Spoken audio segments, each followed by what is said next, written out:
يا أيها الناس قد جاءتكم موعظة من ربكم وشفاء لما في الصدور وهدى ورحمة للمؤمنين. قل بفضل الله وبرحمته فبذلك فليفرحوا هو خير مما يجمعون. نحمده ونصلي على رسوله الكريم اما بعد فاعوذ بالله السميع العليم من الشيطان الرجيم بسم الله الرحمن الرحيم رب اشرح لي صدري ويسر لي امري واحلل عقدة من لساني يفقهوا قولي رب يسر ولا تعسر وتمم بالخير. سورہ ابراہیم آیت نمبر 1 to 10. بسم اللہ الرحمن الرحیم. الف لام را، الف لام را یہ حروف مقطعات ہیں، اور جیسا کہ اس سے پچھلی صورتوں میں بھی ہم نے دیکھا کہ مکی صورتوں کا جب سے یہ سلسلہ شروع ہوا ہے اس میں سورہ یونس، سورہ ہود اور سورہ یوسف کا آغاز انہی الفاظ سے ہوا ہے، الف لام را سے. اور جو پچھلی صورت ہم نے پڑھی ہے اس میں تھا الف لام میم را، تو یہاں پہ پھر الف لام را. سورہ ابراہیم اور سورہ رعد دراصل یہ جوڑے کا تعلق ہے ان کا. دونوں صورتوں میں بعض آیات ایسی ہیں جن کا جو بالکل مشابہت ہے ان کی سورہ بقرہ کی بعض آیات سے. اور سورہ رعد میں ہم نے دیکھا کہ کسی نبی یا رسول کا ذکر اللہ نے نام کے ساتھ نہیں کیا. اور سورہ ابراہیم میں بھی جو حضرت موسیٰ علیہ السلام کا ذکر ہے چند آیات میں، اور اس کے بعد پھر انبیاء اور رسولوں کا ذکر اللہ نے جمع کے صیغے میں کیا ہے. اور آخر میں پھر مختصر سا حضرت ابراہیم کا ذکر ہے، اسی وجہ سے اس سورت کا نام بھی سورہ ابراہیم ہے. کتاب انزلناہ، یہ ایک کتاب ہے، ہم نے اسے نازل کیا ہے، الیک آپ کی طرف، نبی صلی اللہ علیہ وسلم سے خطاب ہے. لتخرج الناس، تاکہ آپ نکالیں لوگوں کو، من الظلمات اندھیروں سے، الی النور روشنی کی طرف، باذن ربہم اپنے رب کے حکم سے، الی صراط العزیز الحمید اس کے راستے کی طرف، الی صراط طرف اس راستے کی، کس کے راستے کی؟ العزیز الحمید جو نہایت غالب اور بہت تعریف والا ہے. پہلے بھی میں نے آپ کو بتایا کہ قرآن میں جہاں بھی اندھیرے کے لیے لفظ آیا وہ جمع کا صیغہ آیا، جبکہ نور روشنی ہمیشہ واحد کا صیغہ استعمال ہوا. تو یہاں پہ بھی کہ وہ نکالتا ہے تاکہ آپ نکالیں لوگوں کو اندھیروں سے روشنی کی طرف. اور یہی جو آیات ہیں یہ ہمیں ملتی ہیں سورہ بقرہ میں بھی. وہاں پہ بھی اللہ تعالیٰ نے فرمایا اللہ ولی الذین آمنوا یخرجہم من الظلمات الی النور، اللہ ایمان والوں کا دوست ہے، وہ انہیں اندھیروں سے نکال کر روشنی کی طرف لاتا ہے. اور اسی طرح سورہ حدید میں بھی آتا ہے هو الذی ینزل علی عبدہ آیات بینات لیخرجکم من الظلمات الی النور، وہی ہے وہ ہستی جو اپنے بندے پر واضح آیات نازل فرماتی ہے تاکہ تمہیں اندھیروں سے نکال کر روشنی کی طرف لے کے آئے. اللہ الذی، اس اللہ کی طرف جس کے لیے، لہو اس کے لیے ہے، ما فی السماوات و ما فی الارض، اللہ وہ ہستی ہے جس کے لیے ہے سب کچھ جو کہ آسمانوں میں ہے اور جو کچھ زمین میں ہے. وَوَيْلٌ لِّلْكَافِرِينَ، اور ہلاکت ہے کافروں کے لیے. ویل کا لفظ جو ہے نا وہ آتا ہے ہلاکت، بربادی، تباہی کے معنوں میں یہ لفظ استعمال ہوتا ہے.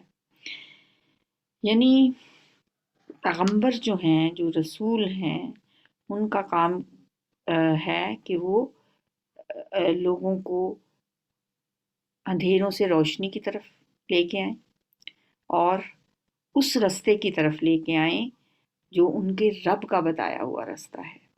وہ رب جس کے لیے ہے آسمانوں اور زمین میں جو کچھ بھی ہے، وہ اسی رب کا ہے، وہ اسی اللہ کا ہے۔ پیغمبر کا کام صرف ہدایت دینا ہے، لیکن اس رستے کو اختیار وہی کرے گا جس کے لیے اللہ کا حکم ہوگا، اس کی مشیت ہوگی، کیونکہ اصل ہدایت دینے والا وہی ہے۔ اگر اللہ کی مرضی نہ ہو تو پیغمبر خواہ کتنا بھی دل سے چاہے، کیسی بھی نصیحت کرے، لوگ ہدایت نہیں پا سکتے۔ بے شمار مثالیں ہیں ہمارے سامنے نبی صلی اللہ علیہ وآلہ وسلم کی زندگی سے بھی۔ وَوَيْلٌ لِّلْكَافِرِينَ، اور ہلاکت اور بربادی کافروں کے لیے ہے۔ من عذاب شدید، سخت عذاب سے، یعنی کہ وہ جو ہلاکت اور بربادی ہے وہ سخت عذاب ہے اللہ کا۔ اللہ زینہ، جو لوگ، اب وہ کون سے لوگ ہیں جو اس کے مستحق ہوتے ہیں، جو کافر ہیں، جو جن کے لیے ویل ہے، جن کے لیے عذاب شدید ہے۔ اللہ زینہ یستحبون، وہ لوگ جو پسند کرتے ہیں کیا؟ الحیات الدنیا، دنیا کی زندگی کو، جنہوں نے دنیا کی زندگی کو ہی اپنا محبوب بنا لیا، جو دنیا ہی کی زندگی کو پسند کرتے ہیں۔ اور دوسرا کیا ہے ان کی خرابی کی وجہ؟ وَيَصُدُّونَ، وہ پسند کرتے ہیں دنیا کی زندگی کو، علی الآخرتی، آخرت پر، یعنی آخرت پر ترجیح دیتے ہیں، آخرت کے مقابلے میں دنیا کی زندگی سے محبت کرتے ہیں۔ اور دوسرا کیا؟ وَيَصُدُّونَ، اور وہ روکتے ہیں، بند کرتے ہیں، عن سبیل اللہ، اللہ کے راستے سے۔ وہ اللہ کے راستے کی طرف لوگوں کو جو جا رہے ہوتے ہیں ان کو اس سے روکتے ہیں، اس میں مین میخ نکالتے ہیں، انہیں غلط انداز میں لوگوں کے سامنے پیش کرتے ہیں، اور وَيَبْغُونَهَا عِوَجًا، اور تلاش کرتے ہیں اس میں کجی۔ یہ تیسری بات ہے ان کی، یہ تیسری خرابی ہے ان کے اندر کہ وہ اس میں ٹیڑھا پن تلاش کرتے ہیں، اس میں کجیاں تلاش کرتے ہیں، ان کا ڈاک پہلو نکال نکال کے لوگوں کو دکھاتے ہیں۔ اولئک فی ضلال بعید، یہ لوگ دور کی گمراہی میں پڑ گئے ہیں، یہ لوگ بہت زیادہ ان کے لیے ویل بھی ہے اوپر کا، اور یہاں ضلال بعید، ان کے لیے دور کی خرابیاں ہیں، بہت سی خرابیاں کیوں ہیں کہ ان میں یہ ساری برائیاں جو تھیں وہ ان میں جمع ہو گئی ہیں۔ مثلاً وہ آخرت کے مقابلے میں دنیا کو ترجیح دیتے ہیں، اللہ کے راستے سے لوگوں کو روکتے ہیں، اسلام میں کجی تلاش کرتے ہیں، تو یہ لوگ وہ ہیں جو فی ضلال بعید، دور کی گمراہی میں جا پڑے، یعنی بہت دور نکل گئے ہیں۔ وما ارسلنا من رسول الا بلسان قومہ، اور نہیں بھیجا ہم نے کوئی رسول مگر اس کی قوم کی زبان میں، اس کی قومی زبان میں۔ اللہ نے جتنے بھی رسول بھیجے ہیں، جتنے بھی پیغمبر آئے ہیں، اللہ نے ان کو ان کی اپنی زبان ہی میں ہدایت ان کی طرف بھیجی ہے۔ یعنی موسیٰ علیہ السلام کی جو کتاب دی گئی تو تورات عبرانی زبان میں ہے، کیونکہ یہ ان لوگوں کی یہی زبان تھی۔ نبی صلی اللہ علیہ وآلہ وسلم کی طرف اللہ تعالیٰ نے جو پیغام بھیجا ہے وہ قرآن پاک، وہ عربی زبان میں ہے، کیونکہ وہ عرب قوم کی طرف آپ نے بھیجا۔ تو یہاں یہ فرمایا جا رہا ہے کہ ہم نے بھیجا، کسی بھی رسول کو نہیں بھیجا ہم نے مگر ان کی اپنی زبان میں۔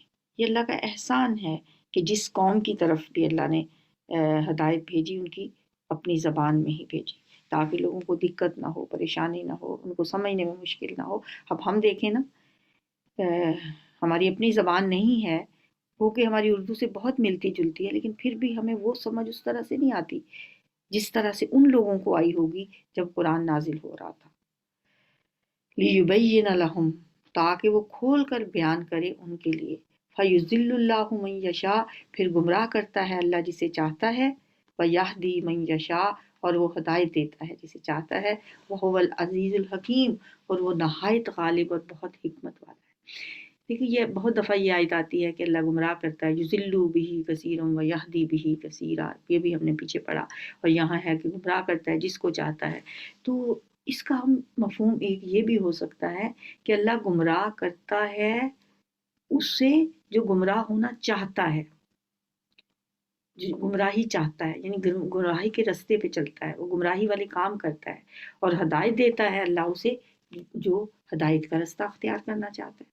تو جیسے دیکھیں پیچھے ہم نے پڑھا آیت نمبر 3 میں الذین یستحبون الحیات الدنیا علی الآخرہ، جو لوگ دنیا کی زندگی کو آخرت پہ ترجیح دیتے ہیں، جو دنیا کی زندگی کو آخرت پہ ترجیح دیں گے تو اس کا مطلب ہے وہ تو ہدایت چاہتے ہی نہیں ہیں۔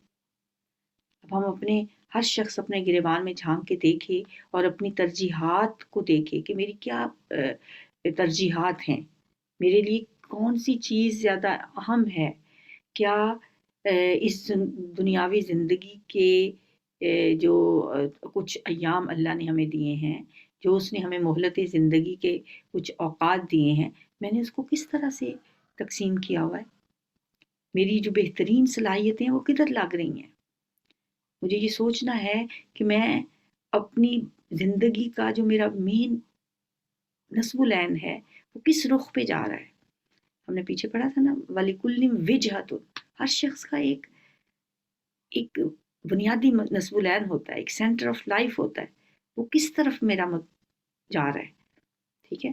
پھر میں اپنی مشغولیت میں سے، اپنی مصروفیت میں سے دنیا اور آخرت کے حصے اگر الگ الگ کر کے دیکھوں تو پھر مجھے اندازہ ہوگا کہ یہ دنیا کی زندگی جو متاع الغرور ہے، اس کے لیے میری بھاگ دوڑ جو ہے وہ کتنی ہے، اور جو میری اصل اور حقیقی زندگی ہے جو خیر و ابقا ہے، اس کے لیے میں نے کتنا ٹائم بچایا ہوا ہے۔ تو پھر ہمیں پتہ چلے گا کہ ہم کیا چاہتے ہیں، ہم ہدایت چاہتے ہیں یا ہم گمراہی چاہتے ہیں۔ تو پھر اس طرح جو شخص بھی جس چیز کو اپنا سینٹر آف لائف بناتا ہے، اللہ اس کے لیے اسی رستے کو آسان کر دیتے ہیں۔ یہ نہیں ہے کہ اللہ نے بس طے کر لیا کہ یہ بندہ جو ہے اس کو میں نے ہدایت دینی نہیں ہے اور اس بندے کو میں نے گمراہی کی طرف ہی لے کے جانا ہے، بلکہ اللہ تو اس رستے کی طرف انسان کو لے کے جاتا ہے جس رستے کی طرف انسان جانا چاہتا ہے۔ جو گمراہی چاہتا ہے اللہ اس کے لیے گمراہی کا رستہ آسان کر دیتا ہے۔ نولی ما تولا، ہم اس کو پھیر دیتے ہیں ادھر ہی جدھر وہ پھرنا چاہتا ہے، ٹھیک ہے۔ تو یہ بھی اللہ تعالیٰ کا فیصلہ ہے، نولی ما تولا ونصلیہ جہنم وساءت مصیرا، ٹھیک ہے۔ اگر کوئی جہنم کے رستے کی طرف جاتا ہے تو پھر ہم اس کو اس میں داخل کر دیں گے، جو بہت بری جگہ ہے۔ استغفر اللہ، اللہم لا تجعلنا منہم۔ وَلَقَدْ أَرْسَلْنَا مُوسَىٰ بِآيَاتِنَا، اور بلا شبہ یقیناً بھیجا ہم نے موسیٰ علیہ السلام کو، بِآيَاتِنَا اپنی آیات کے ساتھ، اپنی نشانیوں کے ساتھ، اپنے معجزات کے ساتھ، ان اخرج قومک، یہ کہ تو نکال اپنی قوم کو من الظلمات الی النور، اندھیروں سے روشنی کی طرف، اندھیروں سے نکال کے روشنی کی طرف ان کو لے گیا۔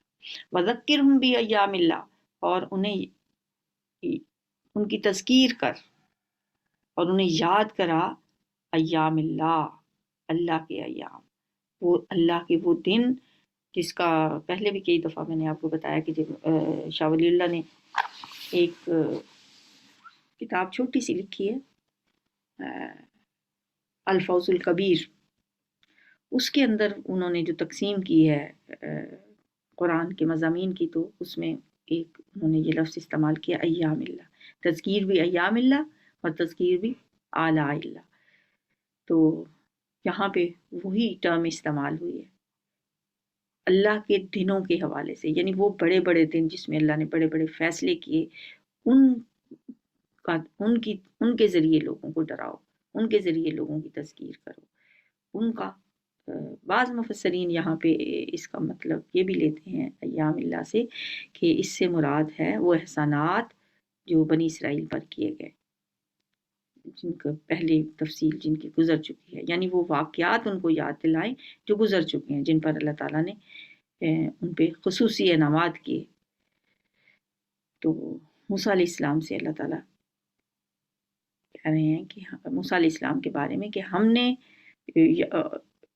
یاد کرو کہ جب موسیٰ علیہ السلام کو ہم نے بھیجا، وَلَقَدْ أَرْسَلْنَا مُوسَىٰ بِآيَاتِنَا، اپنی آیات کے ساتھ، جو 9 معجزات اللہ تعالیٰ نے ان کو دیے تھے، وہ آیات، وہ نشانیاں، اور ان سے کیا کہا ان اخرج قومک من الظلمات الی النور، کہ اپنی قوم کو، جس طرح نبی صلی اللہ علیہ وسلم کے بارے میں آیات شروع میں جب پہلی آیت میں فرمایا تھا نبی صلی اللہ علیہ وسلم سے کہ ہم نے یہ کتاب آپ کی طرف نازل کیا، آپ لوگوں کو اندھیروں سے نکال کر روشنی کی طرف لے کے آئیں۔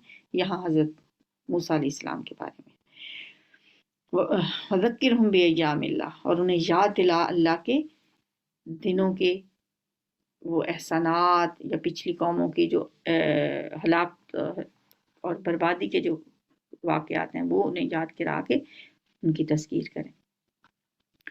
ان فی ذلک لآیات لکل صبار شکور، بے شک اس میں یقیناً نشانیاں ہیں ہر ایک انتہائی صابر و شاکر کے لیے۔ صبار اور شکور یہ دونوں بہت بڑی خوبیاں ہیں اور ایمان کا دار و مدار انہی پر ہے۔ دونوں مبالغے کے صیغے ہیں، صبار بہت زیادہ صبر کرنے والا اور شکور بہت زیادہ شکر کرنے والا۔ اور صبر کو شکر پہ مقدم کیوں کیا گیا کہ شکر جو ہوتا ہے نا صبر ہی کا نتیجہ ہوتا ہے۔ نبی صلی اللہ علیہ وسلم نے فرمایا مومن کا معاملہ بڑا ہی عجیب ہے، اللہ تعالیٰ اس کے لیے جس چیز کا بھی فیصلہ کرے وہ اس کے حق میں بہتر ہوتا ہے۔ اگر اسے تکلیف پہنچتی ہے تو وہ صبر کرتا ہے تو یہ بھی اس کے حق میں بہتر ہے، اور اگر اسے کوئی خوشی پہنچتی ہے وہ اس پر اللہ کا شکر ادا کرتا ہے تو یہ بھی اس کے حق میں بہتر ہے۔ یعنی صبر اور شکر جو ہے نا ان دونوں حالتوں میں سے انسان کو ہر وقت کسی نہ کسی حالت میں ہونا چاہیے۔ اگر اس پہ اللہ کی نعمتیں ہیں، اللہ کے انعامات ہیں، خوشحالی ہے، صحت ہے، تو اسے ہر وقت اللہ کا شکر گزار بن کے رہنا چاہیے۔ اگر کوئی تکلیف آ گئی تو فوراً شکر والے سے صبر کی کیٹیگری میں آ گیا، اب وہ صبر کر رہا ہے، صبر بھی شکر کے ساتھ کر رہا ہے۔ ٹھیک ہے، تو ہم سوچیں اس وقت بھی کہ میں کس پوزیشن میں ہوں اس وقت، کیا میں شکر کی حالت میں ہوں یا صبر کی حالت میں؟ ویسے تو انسان کی یہ نیچر ہے، چھوٹی سی بھی تکلیف اس کو ہوتی ہے اسے لگ رہا ہوتا ہے بہت بڑی تکلیف ہے۔ جب بڑی تکلیفیں آتی ہیں پھر وہ سوچتا ہے کہ وہ تو کوئی تکلیف تھی نہیں، اصل تکلیف تو یہ ہے۔ پھر بندہ سوچے، اس لیے وہ نعمتوں کے وقت اگر اس کو کوئی چھوٹی سی تکلیف پہنچتی ہے تو اسے بہت بڑا نہ سمجھے، بلکہ وہ ان لوگوں کے بارے میں سوچے جن کو بڑی بڑی تکلیفیں پہنچی تھیں ماضی میں یا موجودہ زمانے میں بھی۔ اس لیے کہا جاتا ہے نا کہ کبھی کبھار انسان کو ہسپتال کا چکر ضرور لگانا چاہیے، وہاں پھر لوگوں کے کو دیکھ کر ان سے پوچھنا بھی چاہیے، لوگوں کے حالات جاننے بھی چاہیے، پھر انسان کو پتہ چلتا ہے کہ اللہ نے مجھے کتنی نعمتوں سے نوازا۔ ان فی ذلک لآیات لکل صبار شکور، ان نشانیوں سے سبق تو وہی سیکھیں گے جو صبار ہوں گے، جو شکور ہوں گے۔ وَإِذْ قَالَ مُوسَىٰ لِقَوْمِهِ، اور جس وقت موسیٰ علیہ السلام نے اپنی قوم سے کہا، اذکروا نعمت اللہ، یاد کرو اللہ کی نعمتوں کو، یاد کرو اللہ کے احسانات کو، یہ نا جیسے سورہ بقرہ میں ہم پڑھ کے آئے، علیکم جو تمہارے اوپر ہے، اذ انجاکم جب اس نے نجات دی تمہیں، من آل فرعون آل فرعون سے، یسومونکم وہ پہنچاتے تھے تم کو سوء العذاب برے عذاب پہنچاتے تھے تمہیں، بڑے دکھ دیتے تھے تمہیں، وَيُذَبِّحُونَ أَبْنَاءَكُمْ اور وہ ذبح کر دیتے تھے تمہارے بیٹوں کو، وَيَسْتَحْيُونَ نِسَاءَكُمْ اور وہ زندہ چھوڑ دیتے تھے تمہاری عورتوں کو، وَفِي ذَلِكُمْ اور اس میں بلاء آزمائش تھی، من ربکم تمہارے رب کی طرف سے، عظیم بہت بڑی۔ یہ وہی آیات ہیں جو سورہ بقرہ میں ہم پڑھ کے آئے ہیں۔ موسیٰ علیہ السلام نے جب اپنی قوم سے کو نعمتیں یاد کرائیں کہ کس طرح اللہ تعالیٰ نے تمہیں فرعون کے ظلم و ستم سے نجات دلائی، اور یہ اللہ تعالیٰ کا بہت بڑا احسان تھا، اور اس میں وفی ذالکم بلاء من ربکم عظیم، اور اس میں تمہارے رب کی طرف سے ایک بہت بڑی آزمائش بھی تھی۔ وَإِسْتَأَذَّنَ اور جب آگاہ کر دیا اور جب پکار دیا، اور ربکم تمہارے رب نے، لَإِن شَكَرْتُمْ البتہ اگر تم شکر گزاری کرو گے، کل بھی میں نے آیت آپ کو پڑھ کے سنائی تھی، لَأَزِيدَنَّكُمْ تو بے شک میں تمہیں زیادہ دوں گا، وَلَئِن كَفَرْتُمْ اور اگر تم نہ شکری کرو گے، ان عذابی لشدید، تو یقیناً میرا عذاب بہت سخت ہے، میرا عذاب بہت شدید ہے۔ اس آیت کو اگر ہم اپنی زندگی کا بس ایک بنا لیں مقصد کہ ہم نے اسی آیت کے مطابق اپنی زندگی گزارنی، تو آپ پھر دیکھیں کہ اللہ کی رحمتیں، اس کی برکتیں، اس کی نعمتیں ہم پہ کیسے آتی ہیں۔ لَإِن شَكَرْتُمْ لَأَزِيدَنَّكُمْ، اگر تم شکر کرو گے میں تمہیں زیادہ دوں۔ ایک واقعہ بھی آپ نے سنا ہوگا کہ ایک شخص نے بیٹھا تھا، وہ اس کے پاس پہننے کو کپڑے نہیں تھے، کچھ بھی نہیں تھا، اور ظاہر ہے اپنا سطر چھپانے کے لیے اپنی ریت کے اندر اس نے اپنے آدھے جسم کو چھپایا ہوتا، یعنی اتنا وہ مفلوق الحال تھا کہ اس کے پاس پہننے کے لیے کپڑے بھی نہیں تھے۔ کوئی شخص پاس سے گزرا، اس نے کہا کہ تم اللہ کا پتہ نہیں، کہا کہ اللہ کا شکر ادا کیا کر۔ اس نے کہا کس چیز پہ میں شکر ادا کروں، مجھے کیا دیا اللہ تعالیٰ نے؟ تیز ہوا چلی اور وہ جو ریت تھی وہ بھی اڑ گئی۔ مطلب شکر کرنے کے لیے بندے کے پاس کچھ نہ کچھ ضرور ہوتا ہے۔ جو یہ کہتے ہیں نا کس چیز پہ میں شکر کروں، مجھے اللہ نے دیا ہی کیا، بس پھر اللہ اس کو ادھر ہی رکھتا ہے۔ وَلَئِن كَفَرْتُمْ، اگر تم ناشکری کرو گے تو ان عذابی لشدید، میرا عذاب بڑا سخت ہے۔ شکر کرنے کے لیے تو بندہ گنتا چلا جائے اللہ کی نعمتیں۔ یہ جو ہم سانس لے رہے ہیں، کہاں سے لیتے ہیں؟ ابھی اللہ ہوا بند کر دے تو ہماری آکسیجن ابھی ختم ہو جائے، ختم، ہم سب کچھ ختم۔ سورج کی روشنی کتنی بڑی نعمت، ہماری اپنی زندگی، اپنی جان، اپنا جسم دیکھیں، ایک ایک چیز ہم کتنے لاکھوں کا ہر روز آکسیجن استعمال کرتے ہیں، کتنی بڑی بڑی مطلب مشینوں کے ذریعے ہمارا علاج ہوتا ہے، جب ہم ہمارے پھیپھڑے جواب دے جاتے ہیں، جب ہمارے گردے جواب دے جاتے ہیں، جب ہمارا ہارٹ پمپ کرنا سلو ہو جاتا ہے، بند نہیں ہوتا، سلو ہو جاتا ہے، کتنا ہم خرچ کرتے ہیں اس کے اوپر۔ تو یہ کیا ساری چیزیں جو اللہ نے ہمیں دی ہیں، کہ یہ شکر کے لیے کافی نہیں ہے؟ ہماری آنکھ، آج ہمارا یہ اللہ تعالیٰ پیچھے سے کوئی بند کرتے نظام دیکھنے کا، تو ہم دیکھنے سے محروم ہو جائیں۔ سننے کا نظام اللہ تعالیٰ نے کیسا ہمارا رکھا ہوا ہے۔ تو شکر کرنے کے لیے بے شمار چیزیں، اور جو شکر کرتا ہے اللہ فرماتے ہیں لَأَزِيدَنَّكُمْ۔ بیمار کے پاس 2 فرشتے آتے ہیں، وہ بیماری کا جب حال بتاتا ہے، لوگ ان سے آ کے پوچھتے ہیں آپ کا کیا حال ہے، تو وہ جس طرح سے بھی جواب دیتا ہے، تو وہ اللہ تعالیٰ فرشتوں سے پوچھتے ہیں کہ میرا بندہ کس حال میں تھا، کیا کیا کہہ رہا تھا، تو وہ بتاتے ہیں کہ یا اللہ وہ تیری تعریف اور تیرا شکر کر رہا تھا۔ تو اللہ فرماتے ہیں کہ بس اسی بیماری میں اگر اسے موت ہے تو جنت ہے اس کے لیے، اور اگر اس کو شفا ملے گی تو اس سے اس جسم سے اسے اس جسم سے اچھا جسم عطا کیا جائے۔ ایک حدیث کا یہ مفہوم ہے۔ تو شکر انسان اگر کرتا ہے ہر حال میں، اللہ تعالیٰ اس کو اس سے زیادہ دیتے ہیں۔ اللہ تعالیٰ ہمیں شکر کرنے والا دل عطا فرمائے، کیونکہ کفر جو ہے، ناشکری جو ہے، وہ انسان کی نعمتیں جو اللہ نے دی ہوئی ہوتی ہیں ان کے چھن جانے کا باعث ہے۔ قال موسیٰ، اور موسیٰ علیہ السلام نے کہا ان تکفروا، اگر تم کفر کرو گے، تم ومن فی الارض، اور وہ لوگ جو زمین میں ہیں، جمیعاً سب کے سب، فإن اللہ لغنی حمید، تو یقیناً اللہ بہت بے پرواہ نہایت تعریف والا ہے۔ اللہ کو تو کچھ بھی نہیں چاہیے ہم سے، ہمیں چاہیے اللہ سے۔ مطلب یہ ہے کہ انسان اللہ کی شکر گزاری کرے گا تو اس میں اسی کا فائدہ ہے، ناشکری کرے گا تو اللہ کو کیا ملنا ہے، نقصان ہے اللہ کا، وہ تو بے نیاز ہے۔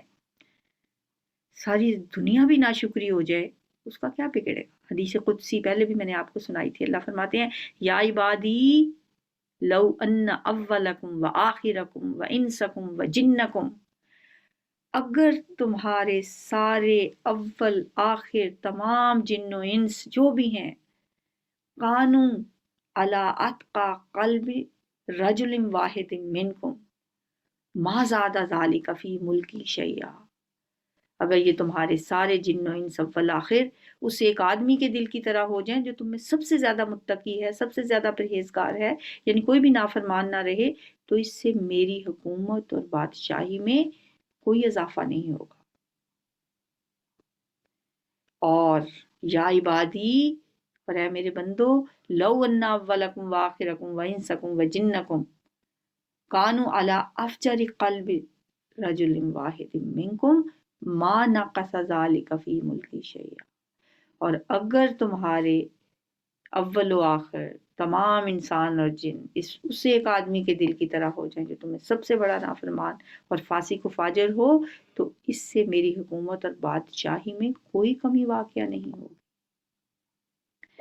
یا عبادی، اے میرے بندو، لو ان اولکم وآخرکم وانسکم وجنکم قاموا فی صعید واحد، اور اگر تمہارے سارے پہلے آخری انسان اور جن سب کھڑے ہو جائیں اور اس ایک میدان میں، اور پھر وہ مجھ سے سوال کریں، فاسألونی، وہ مجھ سے سوال کریں، فآتیت کل انسان مسألتہ، پھر میں عطا کر دوں ہر انسان کو جو جو کچھ اس نے مانگا ہے، اس کے ہر سوال پہ اس کو میں عطا کر دوں، ما نقص ذلک من ملکی شیئا، اس سے میری بادشاہی میں، میرے خزانے میں اتنی بھی کمی نہیں ہوگی، الا کما ینقص المخیط اذا ادخل فی البحر، جتنی کہ سوئی کے سمندر میں ڈبو کر نکالنے سے سمندر کے پانی میں ہوتی۔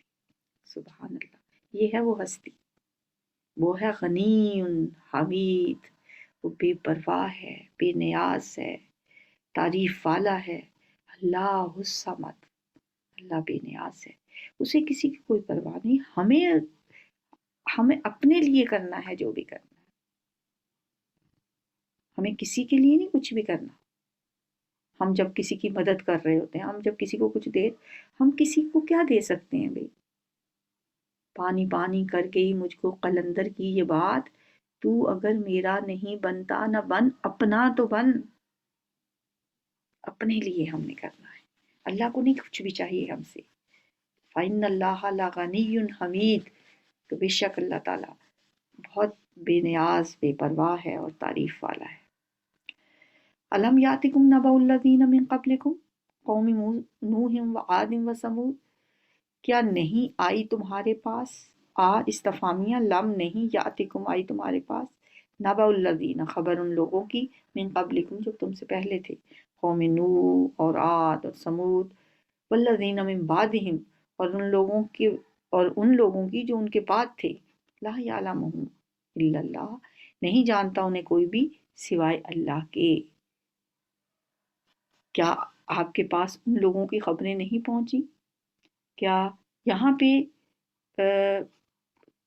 اجتماعی طور پہ تمام نبیوں کا اللہ نے اکٹھا ذکر کر دیا، صرف قوم نوح، عاد اور سمود کے ساتھ جو تم سے پہلے تھے، یعنی سارے نبی جو رسول جو آئے اور جو نوح کے بعد علیہ السلام کے بعد آئے، جن کا کسی کا ذکر ہے کسی کا ذکر نہیں ہے، انہیں صرف اللہ ہی جانتا ہے، تو کہا جا رہا ہے کہ کیا آپ کے پاس ان کی خبریں نہیں آئیں؟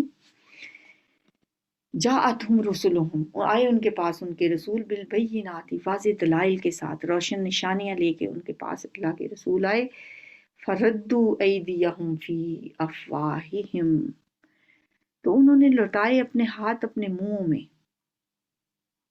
فی افواہہم، اپنے منہوں میں، وقالوا، اور انہوں نے کہا، انا کفرنا، بے شک ہم انکار کرتے ہیں، بما ارسلتم، اس کا جو کہ تم بھیجے گئے ہو، بھی اس کے ساتھ، وَإِنَّا، اور بے شک ہم، لفی شکن، یقیناً ہم شک میں ہیں، مما، اس سے، تدعونا، کہ تم بلاتے ہو ہمیں، الیہ، اس کی طرف، مریب، اضطراب میں ڈالنے والے شک میں، مریب یعنی ایسا شک جس سے انسان کا دل سخت اضطراب اور تنگی میں آ جائے، قلق میں آ جائے، بے چین کر دینے والا شک جو ہوتا ہے نا، اسے کہا جاتا ہے مریب، یعنی ہم اس بہت بڑے بھاری شک میں ہم تو پڑ گئے ہیں جو کچھ آپ ہماری طرف لے کے آئے ہیں۔ اب دیکھیں، ایک تو یہ کامن سی ہمیں یہ بات ساری ہے اور سمجھ بھی آ گئی ہے کہ اللہ نے اپنے رسولوں کو بھیجا ان کو بھی جن کو اللہ کے سوا کوئی نہیں جانتا. تمام انبیاء اور رسول کا ذکر ہے اس میں کہ ان کے پاس لوگوں کے پاس جب دلائل لے کے آئے تو لوگوں نے ان کو جھٹلا دیا. لیکن یہاں پہ جو بات تھوڑی سی سمجھ نہیں آ رہی نا، مطلب یہ کہ جو تھوڑی سی مشکل بات ہے وہ یہ ہے کہ انہوں نے اپنے ہاتھ اپنے منہ کی طرف دبا لیے، اپنے منہ میں دبا لیے. اس کے مفسرین نے پھر مختلف معنی بیان کیے ہیں. مثلا انہوں نے یہ بھی ایک ترجمہ مطلب نکالا کہ انہوں نے اپنے ہاتھ اپنے منہ پہ رکھ لیے اور کہا کہ ہمارا تو صرف ایک ہی جواب ہے کہ ہم تمہاری بات نہیں مانیں گے. منہ پہ ہاتھ رکھ لیے. یہ بھی مطلب اس کا ہو سکتا ہے کہ انہوں نے اپنی انگلیوں سے اپنے منہ کی طرف اشارہ کر کے کہا ہو کہ خاموش رہو، یہ پیغام جو تم لے کے آئے ہو انہوں نے اس کی طرف توجہ نہیں کی. پھر یہ بھی ہے کہ انہوں نے اپنے ہاتھ اپنے منہ پر تعجب کے طور پہ رکھ لیے یا استہزاء کے طور پہ، جیسے کوئی انسان اپنی ہنسی ضبط کرتے ہوئے کرتا ہے منہ پہ ہاتھ رکھ لیتا ہے کہ یہ کیا بات ہے. پھر یہ کہ انہوں نے منہ پہ ہاتھ رکھ لیے، کہا کہ خاموش رہو، یہ بھی ہو سکتا ہے. اور غصے کے طور پہ بھی بعض اوقات ہوتا ہے کہ اپنے منہ میں ہاتھ انسان لے لیتا ہے اور انگلیاں منہ میں ڈالتا ہے، جیسا کہ ایک اور جگہ پہ بھی آیا نا، عزو علیکم الانامل من الغیظ سورہ آل عمران میں، تم اپنی انگلیاں غصے سے وہ کاٹتے ہیں، یعنی آپ پر، علیکم آپ پر، یعنی غصہ ان کو اتنا آتا ہے کہ اپنی انگلیاں کاٹتے ہیں. تو یہ کئی معنی اس کے ہو سکتے ہیں. بہرحال مفہوم کچھ بھی ہو، مطلب تو ہمیں سمجھ آ ہی رہا ہے کہ ان لوگوں نے پیغمبروں کی بات کو ماننے سے انکار کر دیا. قالت رسلہم، تو کہا ان کے رسولوں نے، افی اللہ شک، کیا اللہ کے بارے میں شک ہے؟ فاطر السماوات والارض، جو زمین و آسمان کا پیدا کرنے والا ہے. یدعوکم، وہ بلاتا ہے تمہیں، لیغفر لکم، تاکہ وہ تمہیں بخش دے، من ذنوبکم، تمہارے گناہوں کو، ویؤخرکم، اور وہ مہلت دے تمہیں، الی اجل مسمی، ایک مقررہ وقت تک. قالو، انہوں نے کہا، ان انتم، نہیں ہو تم، الا بشر مثلنا، مگر ایک انسان ہمارے ہی جیسے. تم تو ہمارے ہی جیسے بشر ہو، ہمارے ہی جیسے انسان ہو، ہم تمہاری بات کیوں مانیں، کیسے مانیں، کس طرح مانیں. یہ ہمیشہ سے یہ رہا ہے، کافروں کو ہمیشہ یہی اشکال پیدا ہوتا رہا ہے ان کے دلوں میں کہ انسان ہو کر کس طرح کوئی شخص وحی الہی اور نبوت کا اور رسالت کا مستحق ہو سکتا ہے. نبی صلی اللہ علیہ وآلہ وسلم سے بھی یہی کہا جاتا تھا، اور اس سے پہلے اس جتنے بھی رسول اور نبی آئے قوموں نے یہی اعتراض ان پہ کیا کہ یہ کیسے ممکن ہے. ان انتم الا بشر مثلنا، تم تو ہماری طرح کھاتے پیتے ہو، چلتے پھرتے ہو. تریدون ان تصدونا، تم چاہتے ہو کہ تم ہمیں روک دو. سدا یسد سدن سے لفظ پیچھے بھی ہم نے پڑھا تھا. کس چیز سے روک دو؟ اما، اس سے کانا کہ تھے، یا ابدو عبادت کرتے، آباؤنا، ہمارے آبا و اجداد. تم تو بس چاہتے ہو کہ ہمیں اس رستے سے روک دو جس رستے پہ ہمارے آبا و اجداد تھے. یہ بھی ایک بہت بڑی رکاوٹ ہوتی ہے اس رستے کہ ہم ان معبودوں کی عبادت کس طرح چھوڑ دیں جن کی عبادت ہمارے آبا و اجداد کرتے رہے ہیں. لگتا ہے کہ تمہارا مقصد ہمیں ان کی عبادت سے ہٹانا ہے. اپنے آبا و اجداد کا دین چھوڑنا بھی بڑا مشکل کام ہوتا ہے. علامہ اقبال نے کہا ہے نا، آئین نو سے ڈرنا، طرز کہن پہ اڑنا، منزل یہی کٹھن ہے قوموں کی زندگی. بہت مشکل ہوتا ہے اپنے آبا و اجداد کا طریقہ چھوڑ دینا.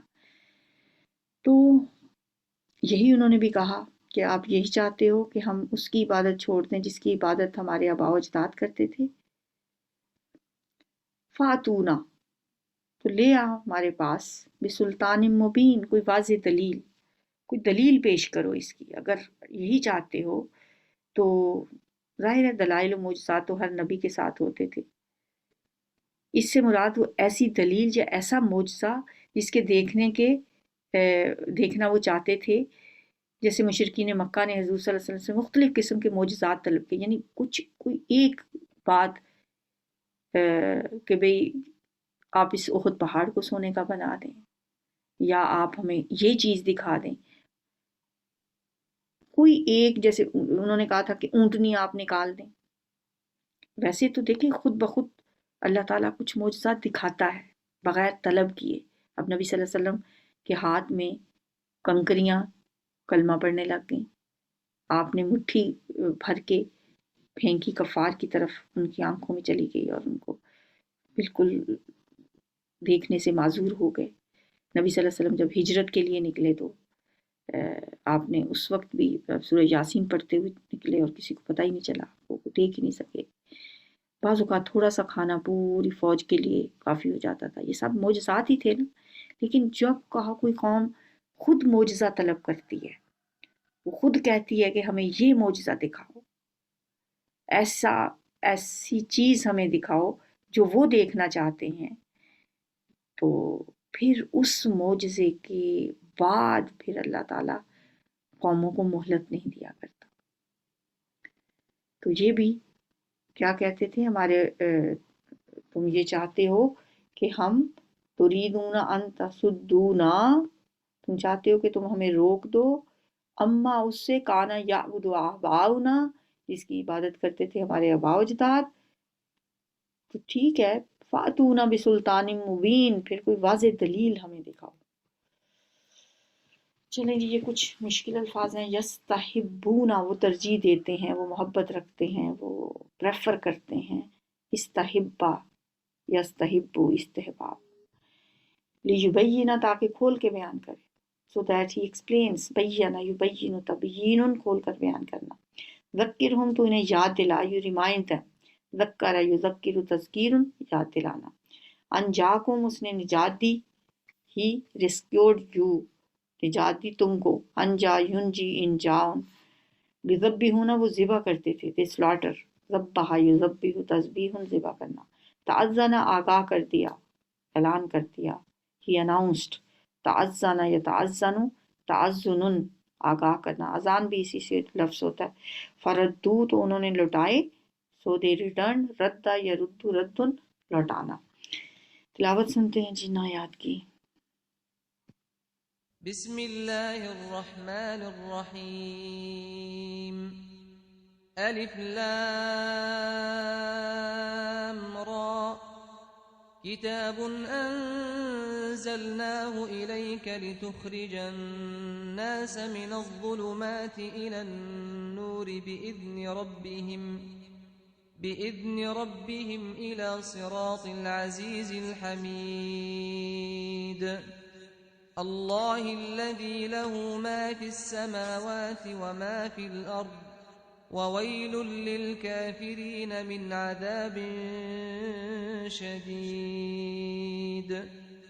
الذين يستحبون الحياة الدنيا على الآخرة ويصدون عن سبيل الله ويبغونها عوجا، أولئك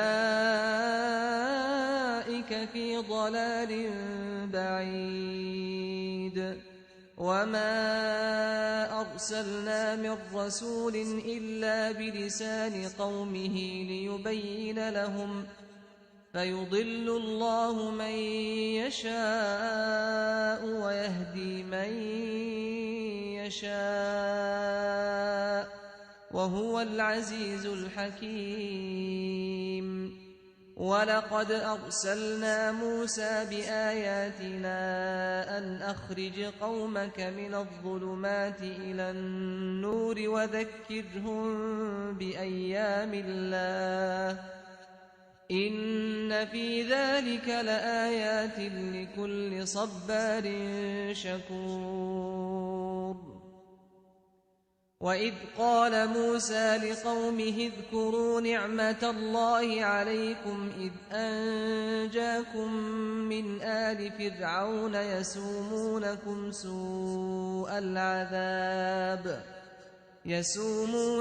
سُوءَ الْعَذَابِ وَيُذَبِّحُونَ أَبْنَاءَكُمْ وَيَسْتَحْيُونَ نِسَاءَكُمْ، وَفِي ذَلِكُمْ بَلَاءٌ مِّن رَّبِّكُمْ عَظِيمٌ. وَإِذْ تَأَذَّنَ رَبُّكُمْ لَئِن شَكَرْتُمْ لَأَزِيدَنَّكُمْ وَلَئِن كَفَرْتُمْ إِنَّ عَذَابِي لَشَدِيدٌ وَقَالَ مُوسَىٰ إِن تَكْفُرُوا أَنتُمْ وَمَن فِي الْأَرْضِ جَمِيعًا فَإِنَّ اللَّهَ لَغَنِيٌّ حَمِيدٌ أَلَمْ يَأْتِكُمْ نَبَأُ الَّذِينَ مِن قَبْلِكُمْ قَوْمِ نُوحٍ وَعَادٍ وَثَمُودَ وَالَّذِينَ مِن بَعْدِهِمْ لَا يَعْلَمُهُمْ إِلَّا اللَّهُ جَاءَتْهُمْ رُسُلُهُم بِالْبَيِّنَاتِ فردوا أيديهم في أفواههم وقالوا إنا كفرنا بما أرسلتم به وإنا لفي شك مما تدعوننا إليه مريب قالت رسلهم أفي الله شك فاطر السماوات والأرض يدعوكم ليغفر لكم من ذنوبكم ويؤخركم إلى أجل مسمى قالوا إن أنتم إلا بشر مثلنا تريدون أن تصدونا عما كان يعبد آباؤنا فأتونا بسلطان مبين